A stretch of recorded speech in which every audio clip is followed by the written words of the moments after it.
¿Qué tal? ¿Cómo están? Muy buen mediodía. Bienvenidos a una nueva edición de Mensaje Directo. Bueno, el país encara los últimos días de campaña. El domingo se vota.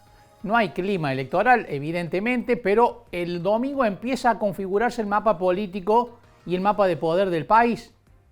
Están las PASO, están las diferentes opciones y las PASO van a permitir tener un primer panorama de dónde está parado cada uno, porque es una elección que está dominada por la incertidumbre mayoritariamente, ¿no? Hoy no se puede aventurar quién puede ser el ganador, cómo pueden salir cada una de las fuerzas, qué puede pasar hacia adentro de Juntos por el Cambio. Bueno, para analizar este panorama estamos en comunicación con Carlos Fara, consultor político. ¿Qué tal, Carlos? Buen mediodía. ¿Qué tal? Buenos días, ¿cómo están? Qué elección difícil de descifrar en la previa, Carlos, ¿no? Sí, totalmente, porque bueno, primero partimos de un escenario inédito, ¿no? Que esto es, vamos a ir a votar con, por primera vez desde el 83, con tres gobiernos presidenciales continuados que terminan con balance negativo.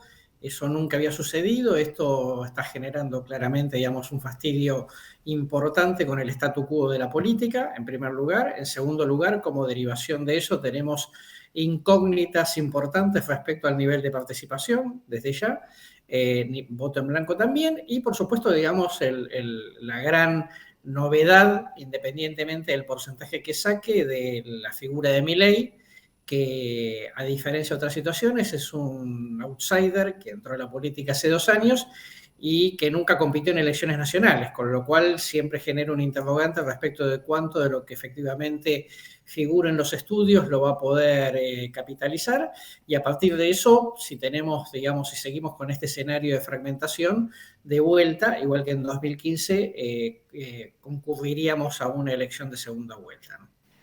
Carlos, las incógnitas atraviesan el escenario electoral en varios puntos, ¿no? Primero, ¿qué va a pasar dentro de Juntos por el Cambio? Hoy no se puede decir si va a ganar Burley, si va a ganar Larreta, es una cuestión indefinida, pero también dónde está ubicado cada una de las fuerzas, ¿no? Por ejemplo, ¿cuánto puede llegar a obtener el oficialismo y a partir de allí, si, qué tiene que corregir de cara a la primera vuelta y si tiene chances, ¿no?, de llegar al balotaje? Sí, totalmente. Bueno, a ver, con este nivel de fragmentación, el oficialismo puede llegar al balotaje, ¿no? Digamos, después, como lo hemos charlado en alguna oportunidad, este es un escenario de cambio, con lo cual el oficialismo corre con viento en contra, claramente. Pero es un detalle bien importante, porque por otro lado, independientemente de quién gane esa primaria de Juntos por el Cambio, no daría la impresión que ninguna fuerza política, no importa cuál sea, esté por encima de los 33 o 34 puntos de voto, con lo cual está muy lejos de, si esto se reproduce en la elección general, está muy lejos de ese 40%, con lo cual Claro. alguien podría empezar a entusiasmarse con la posibilidad de un triunfo en primera vuelta. Claro, se le deteriora el piso a Juntos por el Cambio, ¿no? Sí, totalmente. Hace mucho que tiene un techo. Esto obviamente se debe en parte a las peleas internas, en parte al hecho de que no ha logrado hacer una oferta atractiva a la sociedad, que de alguna manera explique por qué es diferente al Cambiemos de 2015-2019, ¿no? Y en ese Ujú. sentido, me parece que lo que la sociedad está haciendo es ponerse muy exigente con todas las candidaturas, y por eso en el último año ningún candidato logró superar el 30% de intención de voto. Lo que sí, Carlos, si analizamos el contenido de la campaña, fue un contenido lleno de indefinición, ¿no? No se sabe qué piensan hacer cada uno de los candidatos. Debe ser una de las campañas más vacías de contenido en una situación tan crítica, por el otro lado, ¿no? Sí, totalmente. Primero, digamos, paradójicamente, frente a lo crítico que es la situación, me parece que en general, salvo el caso de Milei, que puso obviamente un par de títulos disruptivos, pero por lo menos atractivos, después todo el mundo ha sido como muy cauteloso, ¿no? El oficialismo, porque está en el gobierno y mucho no puede contar que haría de distinto, porque si no tendría que empezar a hacerlo ahora, y la oposición precisamente porque está, digamos, más concentrada en una puja interna, ¿no? Con lo Ujú. cual, esta etapa se caracterizó más por esas conflictividades personales que por una etapa de propuestas que seguramente, digamos, veremos más un contraste de modelos en la elección general.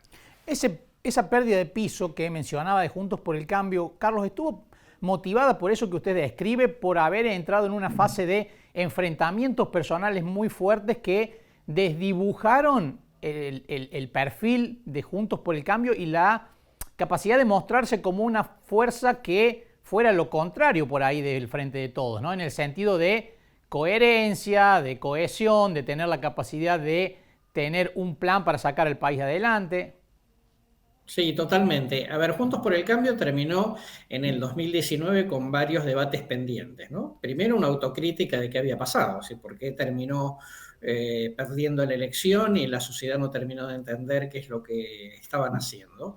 Obviamente, después significaba también un debate sobre qué tipo de relación iban a tener con el gobierno de Alberto, que también hubo, digamos, claramente diferencias en ese sentido.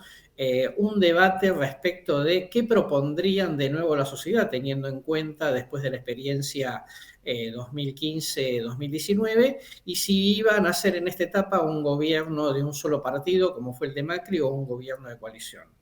Ninguna de esas cosas quedaron claras, ¿no? Es decir, Juntos por el Cambio estaba obligado a explicarle a la sociedad cómo salía de esta crisis, independientemente de que esta elección también fuera un plebiscito sobre la etapa de Alberto y de Cristina. Eso no sucedió y bueno, estamos en esta situación en donde Juntos por el Cambio tiene posibilidades, obviamente, pero definitivamente está en una situación, vamos a decir así, dicho popularmente, está en capilla, ¿no? Claro. Es decir, obviamente la sociedad lo mira con el recelo de alguien que ya estuvo y bueno, vamos a ver si realmente tiene los argumentos seductores como para volver a la situación de gobierno. Es raro también que el oficialismo sea competitivo, ¿no, Carlos? Que uno no pueda decir hoy que Massa no tiene chances por el hecho de que esta incertidumbre domina todo el escenario, normalmente con una crisis económica y con una inflación en los niveles en los que está,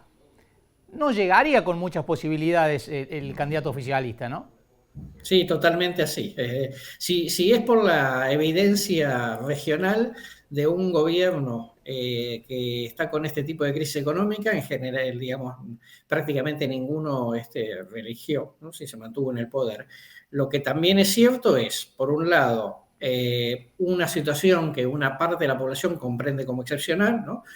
La pandemia, la sequía, la guerra, la herencia de Macri, digamos, son argumentos que el oficialismo está poniendo sobre la mesa, y por el otro lado el hecho de que está el oficialismo frente a una oposición con las características que describíamos antes, ¿no? Con lo cual cuando muchos votantes llegan a la mesa de votación no es que votan solo pensando, digamos, en quién le gusta, sino, digamos, en función de quién no quiere que gane la elección. Carlos, muchísimas gracias por estos minutos con nosotros. No, por favor, un placer como siempre. Un gusto. Carlos Fara, politólogo, ayudándonos a analizar la situación de las PASO estos últimos días que quedan de campaña y, como decía Carlos Fara, ¿no? Una campaña tan atípica y atravesada principalmente, por un lado, por la apatía de parte de la ciudadanía, pero por otro lado también por la falta de definiciones de parte de los candidatos, ¿no? No hubo casi propuestas, no hubo prefiguraciones de hacia dónde pueden ir cada uno de los candidatos y por lo tanto se llega al fin de semana con esta combinación que hace imposible hoy prever o tratar de pronosticar qué puede pasar en las PASO del domingo. Es una campaña que deja abiertos enormes interrogantes, no solamente por los resultados, sino también por las consecuencias. A partir de los resultados del domingo hay que estar atentos al lunes también, porque bueno, en un país con la fragilidad económica que tiene Argentina, hay que ver cómo termina reaccionando el mercado, qué señales económicas se dan, por ejemplo, qué pasa con el precio del dólar a partir del resultado del domingo en las PASO.